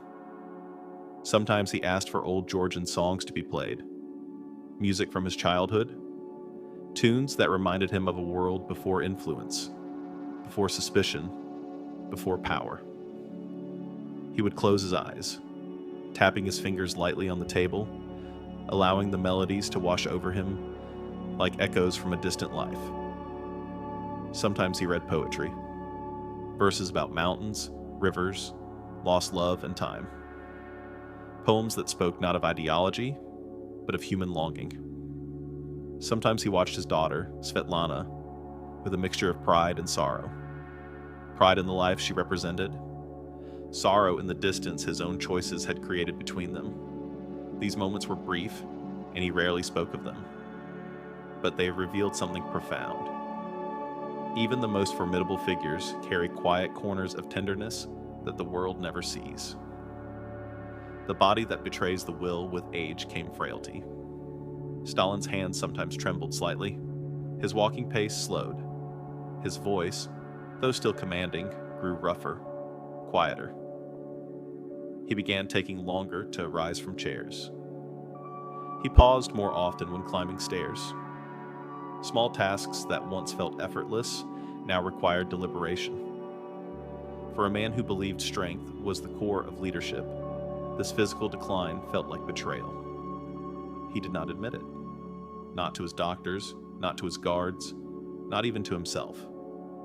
But he felt it in the stiffness of his joints, in the fatigue that crept into his bones, in the realization that time, more than any enemy, could not be outmaneuvered. And this frightened him in a way that nothing else ever had. Nights without rest. Sleep became elusive. He woke often, sometimes from discomfort, sometimes from dreams, sometimes from nothing at all. He paced his room in the early hours of the morning, the wooden floor cold beneath his feet. He sat by the fireplace even when there was no fire, staring into an emptiness he did not attempt to name. He pored over old documents, reports from decades past, letters from comrades long gone, plans written in his own younger handwriting. He traced the words with the tip of his finger, as if trying to reconnect with the man he had once been. But the man he had once been felt like a distant relative, not a former self. The final isolation. And so, in these last years, Stalin lived in a world bounded not by geography, but by memory. A world shaped by long corridors, quiet rooms, and the steady ticking of clocks that moved with or without him. He was surrounded by loyalists, yet felt profoundly alone. He had reshaped a nation, yet struggled to navigate the landscape of his own thoughts. He held immense power, yet felt the quiet sting of human frailty. He had become the sole architect of a vast system, yet that system had become a labyrinth in which he too was trapped. In these years, his life resembled a shadow. Long, heavy, stretching across the country he ruled, but growing thinner at the edges as time drew him toward its final chapter. A shadows. Among shadows, Stalin's final years were not marked by dramatic events, nor by great speeches, nor by sweeping reforms. They were marked by quietness, quiet corridors, quiet meals, quiet doubts. He had lived a life defined by control. Yet in the end, the one thing he could not control was the passing of time. And as the days grew shorter and his world grew smaller, he became something he had never expected to become. a shadow among the very shadows he once commanded. Not defeated, not diminished, but softened by age, by solitude, by the weight of a lifetime spent holding the world at arm's length. The Soviet Union continued to move, vast and complex, shaped by decisions he had made long ago. But the man himself moved slowly through his final days, like a figure walking through dusk, half illuminated, half fading, carrying the echoes of a life that had reshaped an era. On a cold evening in early March 1953, Joseph Stalin collapsed in one of the rooms of his Kuntsevo dacha. There were no great speeches in his final moments, no symbolic gestures, no thunderous proclamations. The man who had reshaped a vast empire fell not in a palace hall or on a battlefield, but in a quiet room lit only by a small lamp and surrounded by silence. It was an ending both ordinary and impossibly heavy, the kind of ending that invites reflection far deeper than sound can express. The last hours of a giant. For nearly 2 days, Stalin lay motionless, breathing unevenly, while his closest officials hesitated outside the door, afraid to enter without permission, and unsure how to act without instruction. In those hours, the distance he had built around himself revealed its final shape. No one dared approach the man even when he needed them most. Fear had protected his power. Now it isolated his life. Doctors arrived eventually. Advisors gathered in tense silence. Guards stood unsure in the hallway. The man who had commanded armies, moved nations, and lived with the vigilance of a hawk was now watched with uncertainty, fragility, and a strange collective awe. He did not speak again. He drifted away slowly, as though fading into the very shadows that had been his companions for decades. On March 5th, 1953, Joseph Stalin died. The shock of a nation. The news spread through the Soviet Union like a chill wind. Factories halted, trains paused. People gathered in stunned silence as loudspeakers announced the death of the man whose image had been present in classrooms, offices, parades, books, films, and banners for more than 2 decades. Many wept. Many froze in disbelief. Many felt fear for what might happen next. And some, quietly, silently, internally, felt a weight lifting. It was a moment shaped not by a single emotion, but by a collision of them: grief, shock, worry, relief, confusion. No nation loses such a leader without feeling the aftershocks deep in its bones. A funeral of immense silence. The days that followed were marked by ceremonies of enormous scale. Crowds poured into Moscow from villages, towns, and far-off republics. Lines stretched for miles as people waited to see the body of the man who had led them through famine, through industrial upheaval, through victory in the greatest war the world had ever known. Some cried openly. Others stood in rigid silence. A few bowed their heads in gestures of respect learned over a lifetime. Yet hidden within the crowd were also those who remembered the years of fear, the whispers, the disappearances, the caution that had shaped their daily lives. For them, the moment was heavy in a different way. A mixture of sorrow and quiet reflection on the cost of survival. The procession moved slowly through the heart of Moscow, past buildings shaped by his policies, past streets built under his plans, past people whose lives had been touched or changed or scarred by his decisions. It was a farewell not just to a man, but to an era. The echoes he left behind. As the nation grieved, the world paused to consider the legacy of Joseph Stalin. It was vast, almost unimaginably so. He had transformed a poor, fractured empire into an industrial superpower. He had led the Soviet Union from the brink of collapse to triumph in World War II. He had pushed scientific and technological advancement at speeds few imagined possible. But alongside these achievements lay a shadow equally immense. A shadow formed from suspicion, from repression, from a system built on vigilance that often slipped into fear. A shadow formed from the belief that unity required strictness, that loyalty required control, that stability required silence.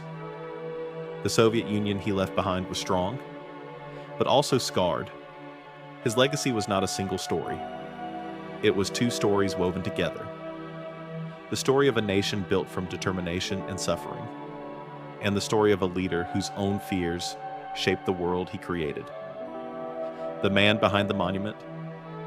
History often remembers Stalin as a figure of enormous scale, a stern face in a uniform, a presence looming over parades, a leader whose decisions shaped continents. But behind the monument was a man shaped by childhood loneliness, by early hardship, by suspicion born from vulnerability, by ambition sharpened through struggle. He was not a man of simplicity. He was a man of contradictions, gentle in private moments, yet unyielding in public life. Capable of reflection, yet driven by certainty. Deeply human, yet armored against humanity. He wanted greatness for the Soviet Union, but feared the fragility that greatness required. He sought unity, but built it through rigidity. He wished to protect the revolution, but often guarded it through distance. His life reveals a truth difficult but essential. When fear lives inside a leader, it can become the air a nation breathes. What history remembers. In the decades after his death, historians attempted to understand Stalin, to separate myth from fact, vision from consequence, intent from impact. Some saw him as a tyrant. Others saw him as a builder. Some condemned. Others contextualized. But the deeper truth is neither simple nor singular. Stalin was a product of his time, a time shaped by empire, war, revolution, and the constant pressure to hold a vast, diverse nation together. Yet, he was also a maker of his time. His choices, his beliefs, his instincts for control became the scaffolding of an entire system. Time eventually softens even the hardest stories. But Stalin's story remains one that resists easy forgiveness. Not because forgiveness is impossible, but because the complexity of what he built and what he broke still echoes in the memories of millions who lived through it. There are lessons lied behind. When we look at Stalin's life through the quiet lens of reflection, not the loudness of condemnation or praise, we uncover lessons that reach far beyond his era. We see how vulnerability can become armor, how certainty can become constraint, how control can become isolation, how suspicion can shape a society without a single order being spoken, and we see how a leader, even with vision and determination, can cast a shadow so wide that it darkens the lives of those he seeks to guide. But most of all, we see how human a giant can be. A boy from Gori who carried childhood fear like a hidden ember. A young revolutionary searching for purpose. A leader striving for stability. An old man surrounded by silence. His life is more than a political story.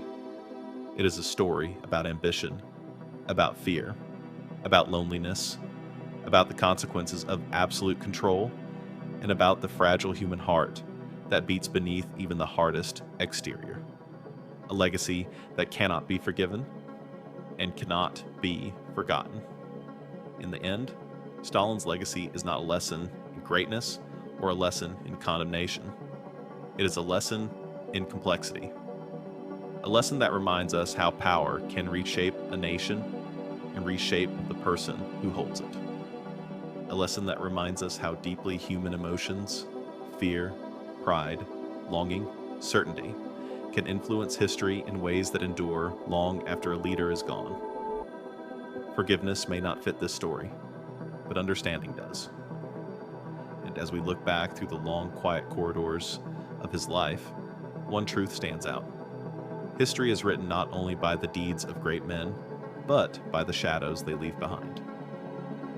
Joseph Stalin left a shadow that stretched across a century. A shadow born not merely of power, but of the human heart that wielded it. A shadow that cannot be erased. A shadow that must be remembered.